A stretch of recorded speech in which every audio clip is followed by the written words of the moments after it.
राधे राधे जी। कैसे हो आप सब? उम्मीद करती हूँ कि आप सब बिल्कुल अच्छे होंगे और बहुत खुश होंगे। आप सभी का आपके अपने चैनल एसके ब्लॉग्स में बहुत बहुत स्वागत है। तो फ्रेंड्स, आज है 31 दिसंबर, साल का आखिरी दिन है और कल से नया साल यानी 2024 शुरू हो जाएगा। आप सभी को नए साल की ढेरों शुभकामनाएं। और ये देखिए, साग बन चुका है और जिस दिन साग बनाती हूँ ना, उस दिन मुझे अलग से सब्जी बनाऊँ या आलू के पराठे बनाऊँ, कुछ ना कुछ बनाना पड़ता है। क्योंकि साग बच्चे बिल्कुल भी नहीं खाते, दूर से ही मना कर देते हैं कि साग नहीं खाना, हमें बिल्कुल अच्छा नहीं लगता। तो बच्चों के लिए बनाऊँगी भिंडी की सब्जी। तो साग पहले बन गया है और अभी भिंडी काट के सब्जी में छोंक लगा दूँगी। और सर्दी बहुत ज़्यादा हो गई है और इतनी सर्दी में भाई गाजर का हलवा बनाने का तो सबका मन होता है। तो मैंने भी आज गाजर का हलवा बनाना है, उसी की तैयारी पहले से की हुई है। तो पहले ही मैंने गाजर छील के और धो के रखी हुई हैं। अभी पहले खाना बनाऊंगी और जब थोड़ा सा फ्री हो जाऊंगी तब बाद में गाजर कस लूँगी, क्योंकि ये इतनी मेहनत का काम है ना, इसे बच्चे भी करना पसंद नहीं करते हैं। लेकिन मुझे ये होता है कि कुछ ना कुछ सर्दी है बना के सबको खिला दूँ। मेहनत तो होती, बिना मेहनत के तो कोई काम होता नहीं है। तो अभी भिंडी काट लेती हूँ और भिंडी भी बहुत अच्छी आई हुई है, बिल्कुल कच्ची कच्ची एकदम से, ना इनमें कोई खास बीज हैं। मतलब एक तो है ना, भरे भरे बीजों की भिंडी होती हैं, उनकी सब्ज़ी अच्छी नहीं लगती। एक होते हैं जिसमें छोटे छोटे से बीज होते हैं, कच्चे कच्चे से, वो वाली भिंडी जब बनती है तो बहुत स्वादिष्ट बनती है। ये वही वाली भिंडी बिल्कुल कच्ची कच्ची। तो अभी सब्ज़ी काट के और फिर सब्ज़ी बनाऊंगी। और रोटी भी आज दो तरह की बनेगी, क्योंकि साग बनता है तो सर्दियों में बाजरे की रोटी हो उसके साथ में, तब तो साग खाने का कुछ आनंद भी आता है। फिर विशाल बाजरे की रोटी खाना बिल्कुल पसंद नहीं करता। और जैसे सासू माँ है, पहले तो वो खाती थी बाजरे की रोटी, लेकिन जब से जैसे बीमार पड़ी है ना, तो घूमना फिरना तो बंद हो गया है, तो बाजरे की रोटी हजम नहीं हो पाती। वही बाजरे की रोटी थोड़ी सी हैवी होती हैं, वो हजम नहीं होती, वो उनको दिक्कत करती हैं। इसलिए वो खा तो ले, उसको तो अच्छी लगती हैं, बट अब डर के मारे नहीं खाती कि फिर ज़्यादा दिक्कत देती हैं, हैवी हो जाती हैं, इसलिए वो गेहूं की खाती हैं। तो लो भाई, अब भिंडी में छोंक लगा देती हूँ। बिना प्याज लहसुन की भिंडी बनाती हूँ। पहले तो जब खाते थे तब तो बनाती थी, बट ठाकुर जी के आने से पहले ही ठाकुर जी ने ये सब चीज़ें हमारी बंद करवा दी।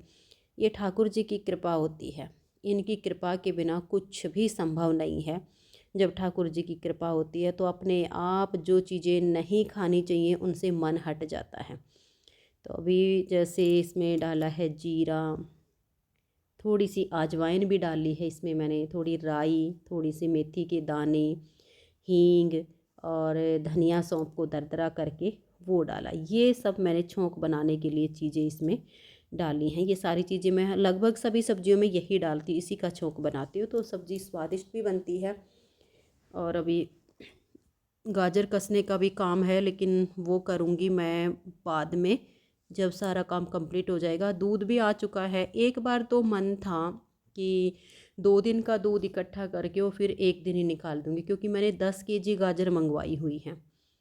फिर सोचा कि चलो 6 kg दूध आज मिल गया है, 6 kg कल मिलेगा, क्योंकि दूध वाले का ही भैया तो है, जो जिनका दूध पहले से ही रेगुलर जा रहा है, अब उनका मना तो वो कर नहीं सकते हम, जो उनके पास एक्स्ट्रा अपने लिए बचता है वही दे सकते हैं।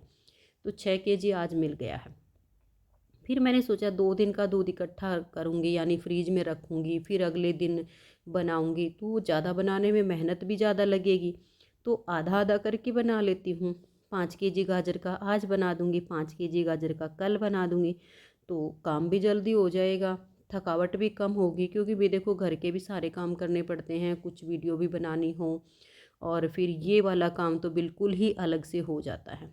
तो गाजर तो मैंने सुबह लाला के उठने से पहले ही, जो मैं एक्स्ट्रा काम थोड़े बहुत होते हैं ना जो रसोई के करती हूँ, तब मैंने बैठ के छील के धो के और रख दी थी कि पानी इनका जो है निचड़ जाएगा, फिर बाद में एक बार इनको कस लूँगी।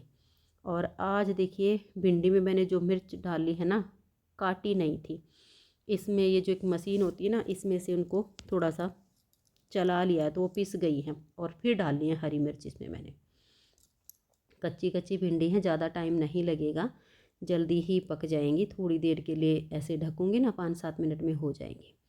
तो भिंडी की सब्ज़ी भी बन गई। और अब आटा मैंने दोनों तरह का लगा के तैयार कर लिया है, गेहूं का भी और बाजरे का भी।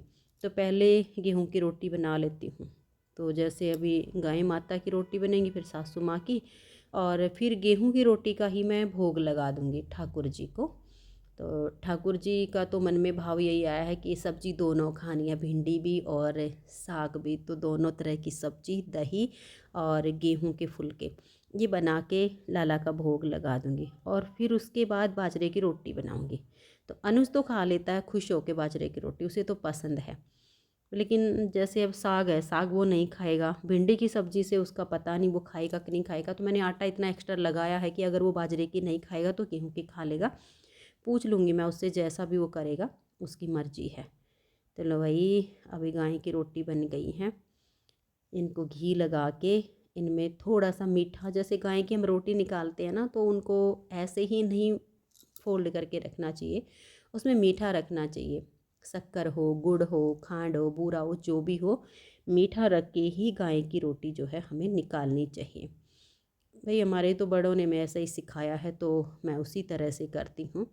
और अब मैं लग गई हूँ बाजरे की रोटी बनाने में, क्योंकि गेहूं की रोटी बन गई थी, ठाकुर जी को भोग लग गया, और अब लग गई मैं बाजरे की रोटी बनाने। बाजरे की रोटी ये होता है धीमी धीमी जो है बनती हैं, टाइम लगता है इनमें। एक एक रोटी कई कई देर में सिकती है। और फिर जैसे विशाल के पापा जी अभी खा रहे हैं अंदर, तो एक एक रोटी बनती जा रही है घी रख के, और उनको साथ के साथ में दे के आ रही हूँ कि गरम गरम खा लो। क्योंकि बाजरे की रोटी का ये होता है ना, ठंडी हो जाती है तब खाने में अच्छी नहीं लगती है, तो गरम गरम ही स्वादिष्ट लगती हैं। तो अनुज ने भी बोला है कि हाँ मम्मी मैं भी बाजरे की खा लूँगा, तो मेरी भी रोटी बाजरे की बना देना। तो मैंने बाजरे की भी, वो 2 रोटी खाएगा, तो मैंने 2 रोटी का आटा जो है बाजरे का भी एक्स्ट्रा लगा लिया था कि बच्चा है उसका जैसा भी मन होगा वैसा वो कर लेगा। तो आप सब भी आइए। आज सुबह के खाने में भिंडी की सब्जी है, साग है, बाजरे की रोटी, गेहूं की रोटी, दही, माखन।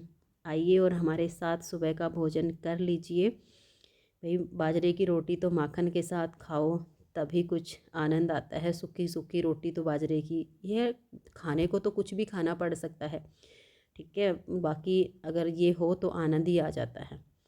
और ये देखिए अभी जैसे खाना बन गया था, लगभग लगभग सारा काम बाकी का मेरा निपट गया था। फिर मैं बैठ गई गाजर कसने में। साथ में मैंने कुकर भी रख लिया है, गाजर कसती जाऊंगी और कुकर में डालती जाऊंगी। क्योंकि जब मैं गाजर का हलवा बनाती हूँ तो गाजर में सीटी लगवाती हूँ। क्योंकि अगर गाजर कस के हम उनको डायरेक्ट दूध में डाल के बनाते हैं तो जब गाजर पाक बन जाता है ना, तो वो थोड़ा हार्ड हार्ड सा बनता है। लेकिन जब हम इस तरह से गाजर कस के और इनमें एक एक सीटी लगवा देते हैं तो ये गाजर इतनी मुलायम हो जाती हैं। गाजर का हलवा जो हम बनाते हैं वो जल्दी भी बनता है, टाइम कम लगेगा। जैसे हम दूध फिर अध पका सा हो जाएगा ना, तब इसमें गाजर डाल देंगे जो हमारी सीटी लग जाएगी, और फिर उसको बनाएंगे। बहुत मतलब इतना मुलायम, इतना स्वादिष्ट बनेगा ना, बहुत जल्दी बनता है, टाइम कम लगता है उसमें। तो अभी देखिए भाई गाजर कस रही हूँ, बड़ी मेहनत लग रही है गाजर कसने में। कुछ मेरे एक कंधे में है ना, सीधे हाथ के में ही काफ़ी दर्द हो रहा है। कुछ तो जैसे सिलाइयों का काम करती रहती हूँ ना सारा दिन, कुछ सर्वाइकल का दर्द भी हो गया है। आधी चोटी सिर से लेकर और गर्दन में उतर जाता है, फिर इस सीधे हाथ के कंधे में, और यहाँ हमारी जो एल्बो होती है यहाँ तक दर्द इतना हो जाता है काम करते करते। और अब जैसे गाजर कस रहे हैं ना, काफ़ी दर्द हो रहा है। मैंने अनुज से बोला था कि बेटा गाजर कस दो, कहने लगा मम्मी और कोई काम करवा लो, लेकिन ये नहीं होगा मेरे से, मुझे नहीं करना आता ये। और सच में इससे ये होता भी नहीं है। और विशाल कर देता है ये काम को। तो विशाल से मैंने इसलिए नहीं करवाया कि वो अभी तक नहाया नहीं था। मैं सच बता रही हूँ अपने मन की। अगर मैं उसको बोलती ना, वो कर देता कि हाँ भाई चलो बैठो, ज़बरदस्ती से करवाती तो कर देता। लेकिन मेरे मन का ये भाव था कि वो अभी नहाया नहीं है और मुझे ठाकुर जी को भोग लगाना है, तो मैं उससे ये काम नहीं करवाऊँगी, तो मैं खुद ही कर लेती हूँ। क्योंकि जब ठाकुर जी के लिए प्रसाद बनता है ना, तो हर तरह से अपने आप ही विचार आने लग जाते हैं कि ठाकुर जी के लिए। और ये देखिए कपड़ा जो ढका हुआ ना, कढ़ाई के ऊपर ढका, दूध छान के, और ये चूल्हा है, चूल्हे के ऊपर मैंने इसको ढक दिया है। तो भाई इस वीडियो का तो एंड यहीं पर कर देती हूँ। आप सभी को एक बार से नए साल की बहुत बहुत शुभकामनाएं। आप सब खुश रहिए और अपना अपना ध्यान रखिए।